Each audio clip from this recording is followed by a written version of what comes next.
Hello! Hi, I'm Shleb, and today I'm going to my second ever pre-release for Gunslinger in the Abyss.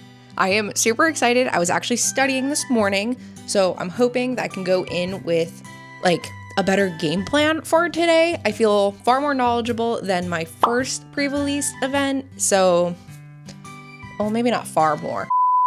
I don't know. I've made some improvements. I actually have like a proper deck that I consistently play, and I don't know. I think things recently have been like clicking more in my head. So yeah, I don't know. I'm just really excited for today. So I'm gonna head on over. Might stop and get a little beverage first. We'll see. But let's go. Alrighty, folks. Voiceover time. So I pulled up to my locals and paid the $40 entry fee to play. We had 9 players, which meant that one person was getting a bye each round. A bye is when you don't play and you like get a win, even though you didn't play that round. It's not always fun when you actually want to play, but it can be fun if you're trying to play for packs or something like that. For anyone who has never been to or heard of a pre-release event, you buy a special pre-release kit that comes with a special promo, sleeves, and 9 booster packs. You can also make a limit break deck up to 8 cards as usual. You can make literally whatever deck you want out of these cards. Generally, you pick a few elements that contain decent playable cards and run that slop for the day. Ooh. Girl. I personally love ice cards, so I decided to play Ice, Lightning, and Wind, relying mostly on my Ice and Lightning cards. Oh, I got the Kuja. Oh, I got one of the creepy. One of the creepy monsters. Get in there. I got the... Oh, I got my spoiler. This one. This is the one. Yeah, I got a Yeah. Oh, I'm jealous. Shiny cryptid. I'm jealous. Wait, don't put mine on. Yes! Freya. My wife. Her. I'm getting all the creepies. Creepy crawlies. Oh, this is probably the only 11 screenshot that I will ever enjoy. It's actually okay. Yeah, it doesn't look, it's like dog water. It's so bad that it makes it good. Okay. Nice. And the earth one. This is my full art. That's lighting pretty. For my Knight's deck. Yes. Okay, But you know what's all my cool? packs. This is cute. All right, Do a window on. all my studying has gone out the window. Oh no.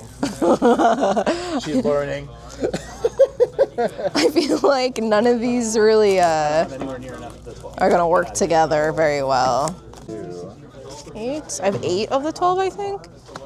Do I have the one that matters though? I don't think so. That's a foil? Oh my god, it's only the edge. It's like a reverse foil. That's really Is this supposed to be like that? As cute as that is, I don't think I should play it. It's so cute though. 8, 9, 10. Oh! I didn't get your spoiler. That's the only spoiler I didn't get. It's so good. It's pretty rare. You gave mine a B-.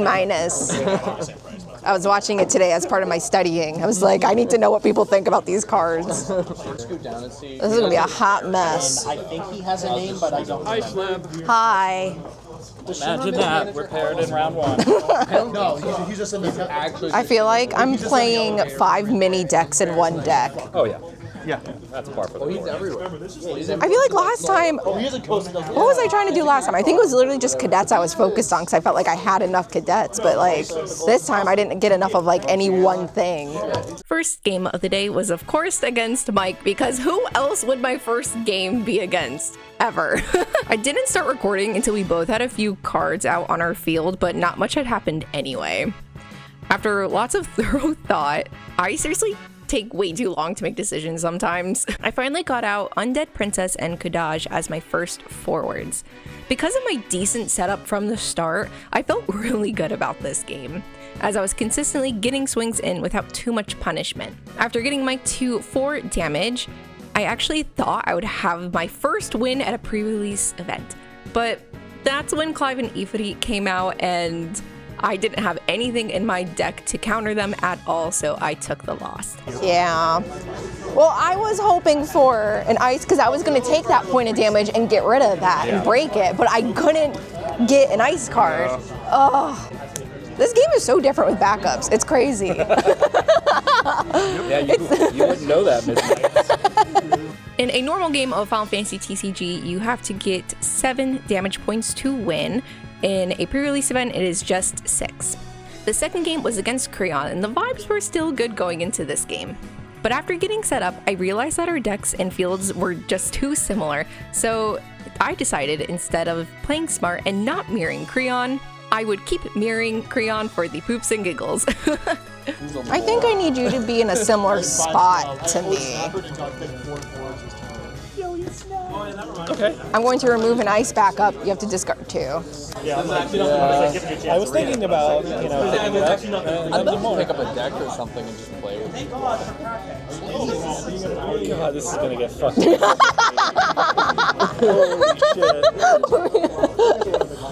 What's the smart thing versus what's the really funny thing? I should drive over there and do There's a really funny thing. now I'm worried. I think I'm going to do the funny thing. What? Oh no! And then I'm going to pass. Oh no! Oh, you just win here. That sucks. Because I can't even play that because I'm color blocked. Yep. You got it. Dodge isn't a blocker. Yeah. I bought one of the fixed That was funny though. My other thing was to just pass, hang on to Kadaj, and play Shiva in my next turn, which probably would have worked out better, but I just thought that was funny. So of course I took this loss with the poops and giggles in my hands. On to the third game. It was against Corey, aka Zik, and from the jump I knew this was just not gonna work out for me. He was somehow playing the 12, and there was just no way that my slop of a pre-release deck was going to be able to stand up to his semi-vaguely playable deck of the 12. The 12 is from Final Fantasy 14, and so this is now like a new job deck that is super playable, and that's great that somebody else got enough 12 cards in their pre-release kit to make a playable deck, but I did not. So by the end of the match, as you can see, he had a decent amount of backups and forwards out, so he just slaughtered my field without me being able to put much of a fight. And then, due to there being an odd amount of people and me losing every single game, my last match was a bye. Okay, last round is a bye, which is fine with me. My head needs a break, but the first round was really fun. I felt like all of my cards were like all like kissing each other and like making out and having a really good time, and I did really well until Clive and Ephraim were out. So then it just went downhill from there, but that's fine. Still a really good match in my opinion. And then the second match was like this weird mirror match. And I decided to force it to be a mirror match instead of being smart. It's fine, it's whatever.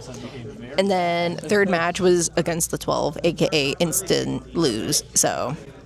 Despite these losses, as per usual, I had a ton of fun and felt a huge improvement from the last pre-release I went to. There was much more cohesion between the cards in the release, which made the event far more enjoyable than Tears of the Planet.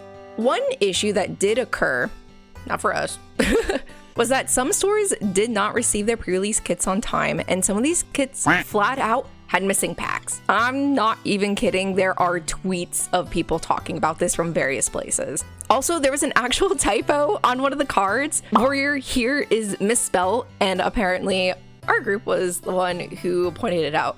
So I hope going forward there is some more quality assurance to make sure that players aren't missing packs out of their pre-release kits and that people can just play on time. The typos are just funny.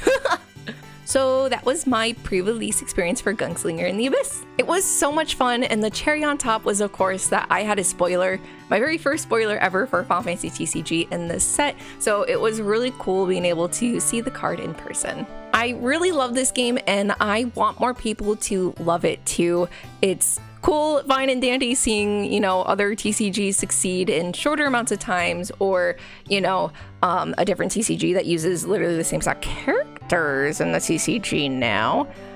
doing well, but I don't know. If you watch videos of very experienced TCG players talking about Final Fantasy TCG, there's a reason why a lot of them say this is one of the best like mechanical TCG games that exists. The mechanics are chef's kiss, and it's a lot of fun. So anyway, so I hope my videos are helping bringing either more people into the community or just showing people how awesome this game is. I am currently finishing up Expedition 33 on stream. If you want to ever come hang out with me like in real time, my Twitch link is always in the description box below. I'm also trying to figure out some IRL Final Fantasy TCG streams that just requires some permissions and some tech, but I hope to get something set up soon. Thank you again for watching all the way to the end, if you did. I really appreciate you, and I hope to see you in my next video. Hopefully I can get caught up on all my content. I'm so sorry, I'm so behind. I was super sick.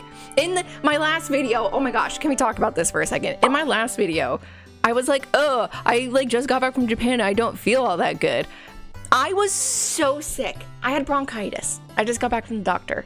I had bronchitis, and I didn't know. Well, I kind of had a feeling, but still recovering from that, but I at least feel good enough to continue on. So, okay, anywho, I'll see you in my next video. Bye-bye.